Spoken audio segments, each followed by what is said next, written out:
بسم الله الرحمن الرحيم. الحمد لله نحمده ونستعينه ونستغفره ونعوذ بالله من شرور أنفسنا ومن سيئات أعمالنا. من يهده الله فلا مضل له ومن يضلل فلا هادي له.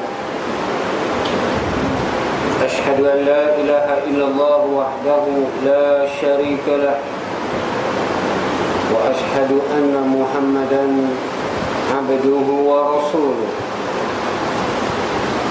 اللهم صل وسلم وبارك على نبي محمد وعلى آله وأصحابه ومن تبع سنته إلى يوم الدين.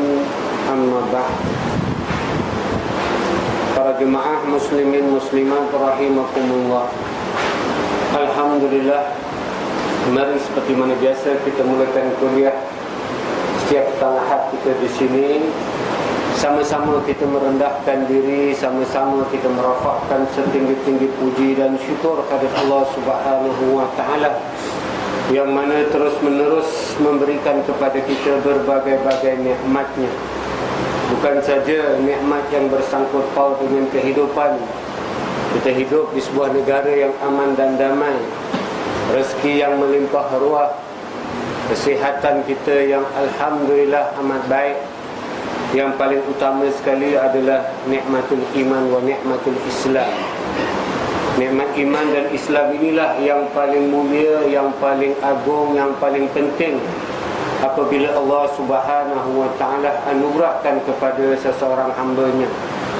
Maka itu mari kita sama-sama memelihara nikmat yang besar ini, dan mudah-mudahan ikhtiar kita, usaha kita pada petang yang berbahagia ini salah satu daripada jalan, salah satu daripada cara kita menunjukkan kesyukuran kita kepada Allah Subhanahu wa taala atas nikmat yang besar ini. Sama-sama kita awali dengan doa, mudah-mudahan niat kita yang tulus ikhlas, usaha kita yang suci lagi murni ini diberkati dan dirahmati Allah Subhanahu wa taala.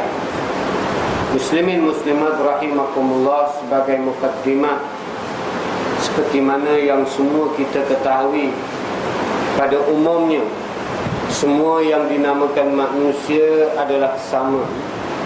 Walaupun mungkin hanya berbeza bangsa, bahasa maupun warna kulit, tapi kita tetap sama dalam satu perkara yang tidak berbeza, iaitu semua manusia mempunyai tubuh badan, tangan, kaki, mata, telinga dan otak. Seperti mana kenderaan ataupun kereta yang kita lihat, yang beza hanyalah jenama, mungkin warna, tapi setiap kereta itu mempunyai 4 roda, ada enjin. Pada prinsipnya semuanya adalah sama. Akan tetapi walaupun semua manusia pada umumnya sama, masing-masing ada mata, tapi mata Abu Bakar As-Siddiq dengan mata Abu Lahab tak sama apabila melihat Rasulullah sallallahu alaihi wasallam.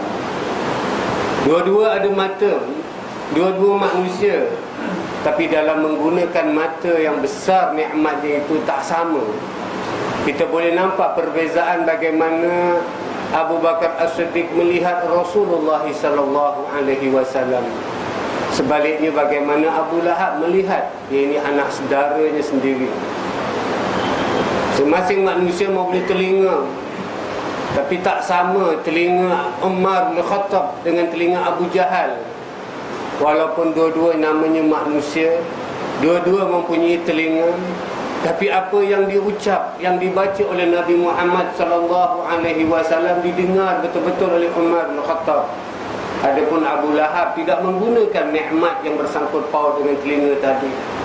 Sekali lagi kita sebutkan, walaupun pada umumnya semua manusia itu prinsipnya sama, mempunyai tubuh badan, 2 tangan, 2 kaki, ada mata, ada telinga, ada akal. tapi di dalam menggunakan nikmat panca indera itu, kita lihat ada orang yang tidak sama menggunakan nikmat tersebut. Samalah dengan kereta yang kita sebutkan tadi. Masing-masing ada 4 roda, ada enjin, tapi bila bergerak masing-masing tidak sama, kerana kita sama-sama ketahui jana kuasa yang ada pada enjin itu. Begitulah dengan jana kuasa yang ada pada manusia. Walaupun sama pada prinsipnya, tapi bila bertindak masing-masing tidak sama. Kita duduk dan kita fikir, kenapa mata Abu Lahab dengan mata Abu Bakar As-Siddiq boleh tak sama dalam melihat?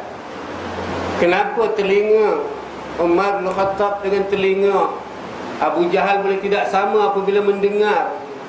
Para ulama mengatakan kerana di dalam tubuh badan, yang mana walaupun masing-masing mempunyai segumpal darah yang namanya hati, tapi berbeza-beza kualiti yang ada pada hati masing-masing manusia. Di lain perkataan sekaligus, bukanlah yang fizik kita bincang.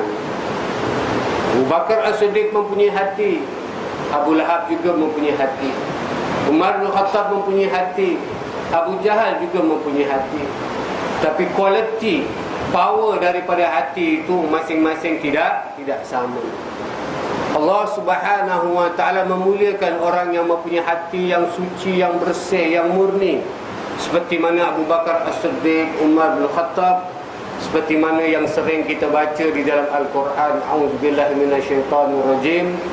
Ulaika kataba fi qulubihimul iman. Hati Abu Bakar, hati Umar bin Khattab dan sahabat-sahabat Nabi sallallahu alaihi wasallam, Allah sematkan, Allah tanamkan dalam hati mereka iman. Ini yang tadi mukadimah kita sebutkan, satu nikmat yang paling besar. Bahkan kata Allah, wa ayyadahum biruhim min.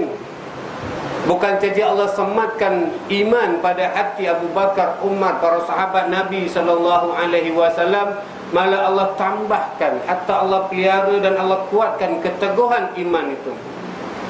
Hati yang bersih, yang suci, yang murni inilah apabila melihat sesuatu perkara dia positif, dia berfikir yang baik, apatah lagi melihat kebesaran dan kebenaran Allah Subhanahu wa ta'ala.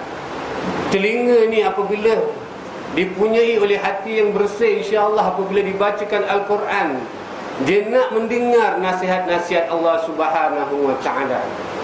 Adapun ini hati Abu Lahab, hati Abu Jahal, kata Allah, khatamallahu ala qulubihim. Allah Subhanahu wa ta'ala kunci mati hati-hati mereka nanti sampai kepada telinga, wa ala sam'ihim. Begitulah dengan pendengaran mereka, tak memberi apa-apa arti telinga yang cantik dan molek. Wa ala absarihim ghishawa. Mata yang indah itu Allah tutup dengan dinding. Ketika itu kata Allah, walahum azabun azim. Azab demi azab, penderitaan demi penderitaan. Walaupun sama-sama, dua-dua namanya manusia, dua-dua mempunyai panca indera yang cukup, mata, telinga, tapi Allah Subhanahu wa ta'ala kaburkan telinga, mata kepada orang-orang yang hatinya sakit. Sebab itulah orang Melayu sebut rambut sama hitam, hati lain-lain. Muslimin muslimat rahimakumullah, kita khawatir hati kita dikunci oleh Allah Subhanahu wa ta'ala. Kerana apabila hati ini telah dikunci mati, maka jadilah perumpamaan yang Allah sebutkan dalam Al-Quran, summum bukmun. Telinga yang ada itu jadi pekat, mata yang ada itu jadi buta, mulut yang ada itu jadi bisu. Ketika itu kata Allah, la yarji'un. Mereka ini sedikit pun tidak akan mendapat kebenaran. Lebih khawatir lagi, lebih takut lagi, seperti mana yang Allah umpamakan di dalam Al-Quran, laqad jara'na li jahannama katsiran minal jinni wal ins. Sungguh kami telah siapkan satu neraka yang bernama Jahannam, yang mana penghuninya kami akan ambil dan masukkan daripada bentuk jin dan manusia. Kata Allah Subhanahu wa ta'ala, sebabnya lahum qulubun la yafqahuna biha. Mereka aku berikan hati, tapi hati ini sedikit pun tidak mau mengerti. Walahum a'yunun Dan mereka aku berikan mata la yubsaruna biha. Mata ini tidak mau melihat benda-benda yang baik, tidak mau melihat hak-hak kebenaran Allah Subhanahu wa taala. Walahum azanun, adapun telinga yang aku berikan kepada mereka la yasma'una biha. Mereka tidak dapat mendengar kebenaran yang aku sebutkan, yang Nabi SAW bacakan. Kata Allah, orang-orang ini ulaika kal an'am, tak ubah seperti mana binatang ternakan, bal hum adall, bahkan mereka lebih sesat daripada haiwan. Maka itu betul lah kata Nabi SAW, inna fi jasadi mudghah, sungguh bahawa di dalam tubuh badan manusia itu ada segumpal darah. Kata Nabi, iza salah, apabila hati tadi baik, fasulihat kullu jasaduhu, maka akan baiklah seluruh tubuh badannya. Wa iza fasada, apabila dia itu rosak, apabila dia tidak baik, fa fasada kullu jasaduhu, maka akan jadi rosaklah seluruh tubuh badan itu. Kata Nabi, ala, ketahuilah, wahyal qalb, satu daging yang very simple yang terletak di dalam tubuh badan semua manusia, apapun bangsa, bagaimana warna kulitnya, apapun bahasa yang disebut, semua orang ada satu benda ni. Tapi kalau ini rosak, ini tidak bersih, dia akan merebak sampai kepada bukan saja tangan, kaki, mata, telinga, lebih takut lagi dia akan sampai kepada akal kita. Ketika itu kebenaran depan mata pun kita tak mau menerimanya. Ini yang kita khawatir. Muslimin muslimat rahimakumullah, inilah yang sedang kita usaha tiap-tiap minggu. Penat pun kita datang, sibuk pun kita datang. Kita belajar agama untuk cuba membersihkan hati kita, supaya hati yang bersih ini dapat menerima kebenaran Allah Subhanahu wa taala. Apa-apa yang kata Allah wajib, tidak ada pilihan bagi kita, suka maupun terpaksa. Apa-apa yang Allah kata haram, tidak ada pilihan bagi kita, melainkan kita kena tinggalkan. Mudah-mudahan ikhtiar kita, mudah-mudahan usaha kita setiap minggu, susah payah anak beranak datang, sekedar nak mendapat keberkatan majlis ini. Dan mudah-mudahan dengan keberkatan majlis ini, hati kita semua menjadi bersih. Yang mudah-mudahan bersihnya hati itu nanti dia merebak kepada tangan, kaki. Setiap yang kita nak pergi tempat tu, biarlah tempat yang mulia. Setiap yang kita nak buat tadi dengan tangan kita, biar tangan yang mulia saja, dan membuat benda yang mulia saja. Setiap mata yang kita nak tengok tadi, kita tengok benda yang baik. Begitulah seterusnya kepada telinga dan mulut kita. Wallahu a'lam. Mudah-mudahan mukadimah itu membantu sekali lagi untuk kita menyambung kehidupan kita.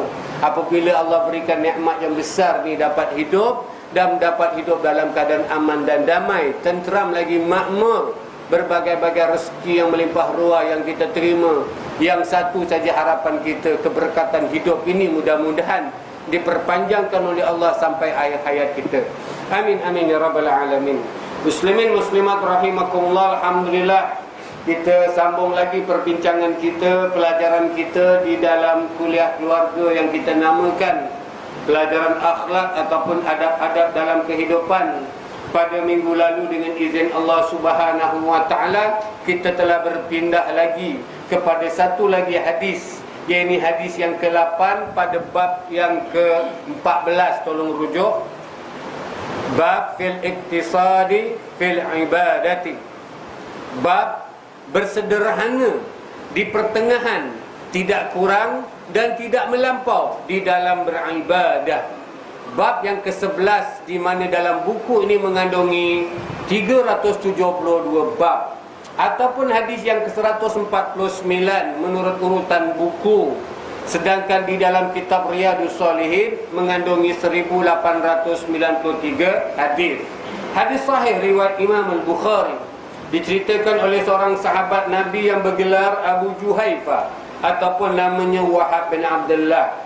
Beliau menceritakan kepada kita tentang kisah dua orang sahabat Nabi SAW yang bernama Salman Al-Farisi, begitu juga iaitu Abu Darda. Nabi mempersaudarakan kedua sahabat ini, dan kita dah jelaskan apa yang dimaksudkan akhan Nabi sallallahu alaihi wasallam.